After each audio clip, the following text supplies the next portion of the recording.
Dear viewers, we are still continuing with our discussion on the subject of sexual gender-based violence. We've really gone through a lot, and we now want to appreciate the effects. When this young person is defiled, is raped, is assaulted, what happens? What is likely to happen to that person? What is likely to happen to that home, to that community, to the caretakers of that child? So I want to begin by asking us, Janelle, do you have anything you feel can result from somebody experiencing sexual gender-based violence? Quite frankly, I strongly believe that insecurity is one of the effects. Which type of insecurity? Insecurity in that as a person, you question your self-worth. You get biased about the opposite gender. You feel because I was raped by a boy, you question your brother, your father. Yeah, all that is under insecurity. And you feel like that environment is no longer safe for you. If the defilement took place at school, you feel like running away from school. If it is home, you feel like running on the street. And indeed, many young girls have run to the street because of that. Very right, Janelle. Let's get to Paul. One of the effects is the unwanted pregnancies. Since someone is raped, okay, let me say the young girl is raped. She doesn't know about the repercussions. The repercussions of rape. She starts getting that feeling of, let me say, vomiting, those things that accompany pregnancy. Yeah, they accompany pregnancies. And I think she feels I think it goes in line with her unbiased thing. Like she'll feel not well with the environment. Yeah, I think she will shy away from the environment around her. Okay.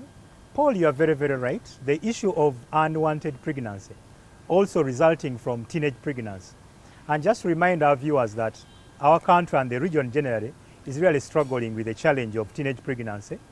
If you are to go into statistics, they'll tell you that one of every four girls, every 4 teenagers has become pregnant before age. That means a percentage of around 25%. And it comes along with the challenges Paul is mentioning, the fistula, the early death, and so on. Even the ability to cater for the child when you are still a child yourself is really a challenge. Getting to Hilary, what is your view? One of its effects is school dropout. School dropout.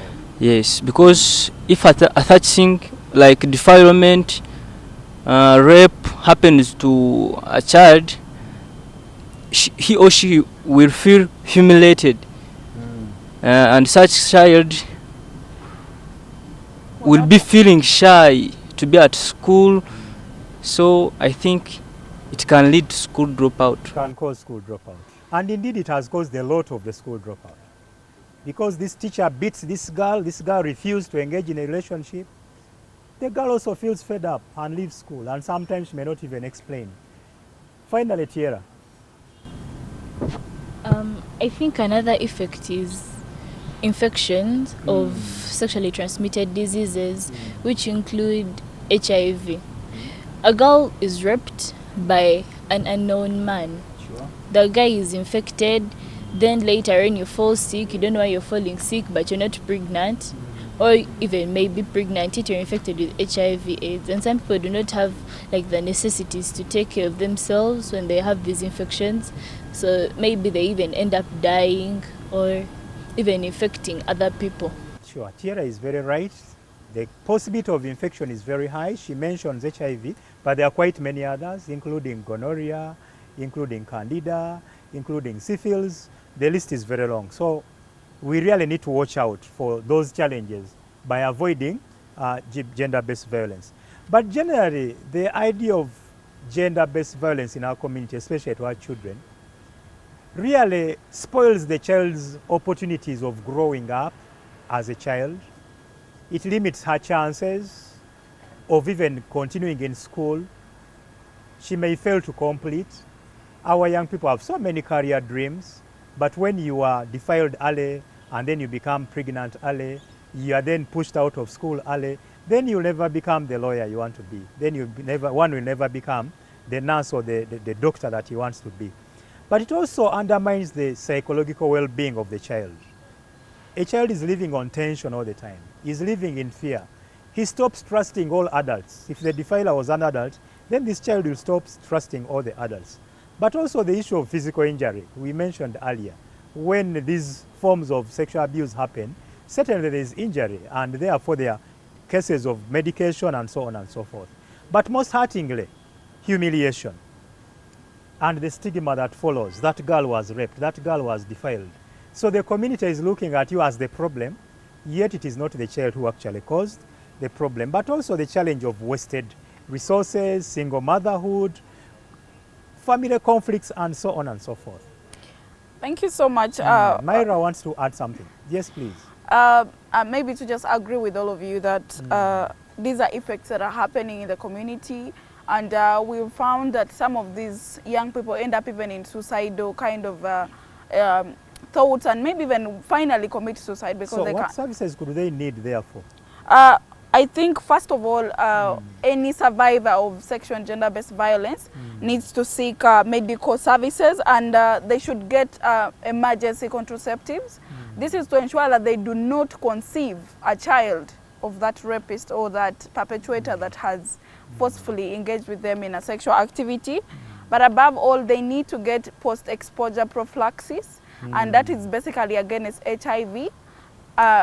So they need to move to a hospital and get these two services. Or and a medical facility in their midst. Yeah. And also get treatment for other STIs or physical injuries, because we know this comes with also physical injuries. So we want to ensure that you're safe physically, but also from pregnancy and from HIV itself. And then the legal bit of it is we need you as a survivor out, as a viewer, you know someone that has gone through this sexual gender-based violence. Please ensure that you lead them to get legal support. Just because you need to go and report to the police, go report to the LC1, and ensure that this person is getting justice. So go follow the procedure, go to the hospital, go to the police, and ensure that there is some kind of justice that is going to happen, because it helps even the person recover, the survivor recover from such. On that, I just want to invite right, Myra, and just to add that beyond the legal and medical services, there are also what we call psychosocial services. Let this young person go and seek some counseling.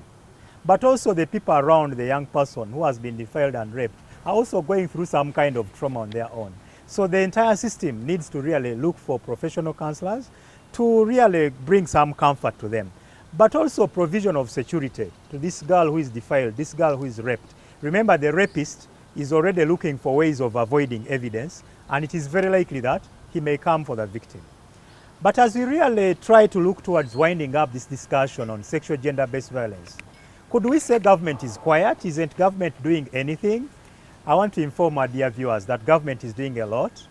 There are international laws that are governing human rights, and so many declarations have been made, so many conventions have been made to remind all citizens in this world that sexual gender-based violence is an abuse.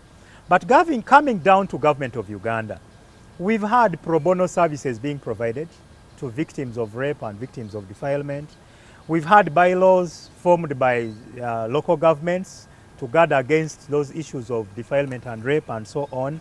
We have had inter-ministerial meetings to discuss issues of violence of children across the spectrum, whether violence in the homes or violence in schools. And then if you are to even be more specific, the Ministry of Education is really doing a lot. It is popularizing a helpline by Ministry of Gender. There's a draft school health policy in place. The sexuality framework was developed, although it still has a few challenges. But we're also trying to document various cases of SGBV and appealing to partners for support. There's always an annual conference to discuss issues of GBV in school environments, and so on and so forth. But as we really get to the bottom of the matter, what then is the role of the parents? Should the parents just look on and see the GBV happen? Indeed, they have a lot. We want them to be present for their children, provide time to talk to them. We want them to advocate for children's rights. We want them to take charge as family heads, as leaders of these families. We want to appeal to them to also provide counseling and guidance at their level. It may not be professional, but there's a lot they can do. But we also want to remind the parents to reward good behavior. Those children that behave well, reward them well. Don't again simply look at what they have done and only castigate the wrongdoers. And then I would also like to remind the children that they have a very huge role to play on their own. The children should avoid risky places. Please don't go for disco if you don't have accompaniment. Don't move at night. Identify and report the cases to those adults. Thank you very much, our dear young people, and all the viewers out there, especially our parents and all caregivers. However, I want to emphasize that the main message that we have said, just remind you, we've talked about sexual gender-based violence. We've understood what it is. We have tried to appreciate the common forms of this abuse. We have also looked at the contributing factors to this big challenge and also endeavored to look at the risks as well as how you can tell that a person is experiencing sexual gender-based violence. I also know that you have tried to appreciate that there are certain risky areas, the danger zones, and I pray that you help our young people avoid these areas. Along the discussion, you also noted that government has taken charge. There are a few things it has done to stop this crime, as well as the Ministry of Education in particular, where I work. But ladies and gentlemen, all our viewers, the last message for us under this discussion is that gender-based violence is against the rights of all children. First of all, against the rights of all human beings, but is against the rights of all children.